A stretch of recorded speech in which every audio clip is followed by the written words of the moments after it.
Hello बच्चों, let's see the following question. Following question says that which of the following graphs correctly shows the change of electric flux phi with time t through the surface S when the charge positive q is moved away from the surface.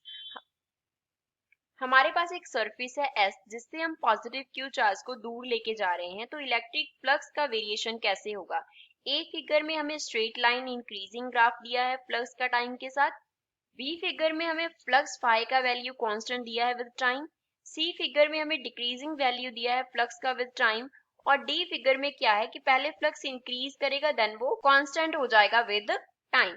So first of all, we will talk about the key concept used in the question. इस question में क्या key concept use होगा। तो इस question पे एक तो हम apply करेंगे Gauss's law। Gauss's law, according to Gauss's law, जो हमारे पास इलेक्ट्रिक फ्लक्स फाई होता है वो किसके इक्वल होता है, product dot product of E vector and A vector होता है। अब ई वेक्टर जो है वो रिप्रेजेंट कर रहा है इलेक्ट्रिक फील्ड्स को एंड ए वेक्टर जो है वो रिप्रेजेंट करता है एरिया वेक्टर को। A vector here represents area vector. तो फ्लक्स फाई जो है वो किसके इक्वल हो गया, E A into cos theta के इक्वल हो गया। जो थीटा है वो क्या है, एंगल है between E vector and A vector.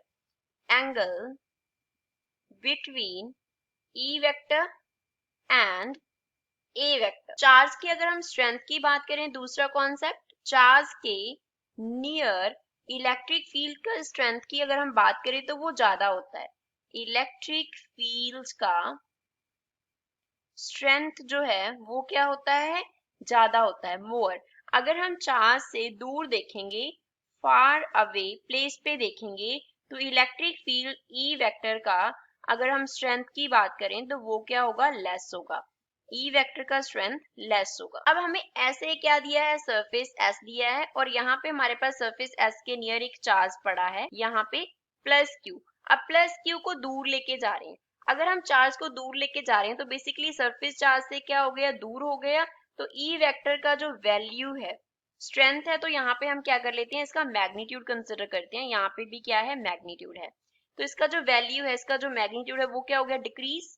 अगर ई वेक्टर का मैग्नीट्यूड डिक्रीज कर जाएगा तो कॉरस्पॉन्डिंगली जो फ्लक्स होगा वो भी क्या करेगा, डिक्रीज करेगा। तो जो ग्राफ होना चाहिए फ्लक्स का विद टाइम वो क्या होना चाहिए, डिक्रीजिंग ग्राफ होना चाहिए। That is graph number C. I hope you understood well. Thanks.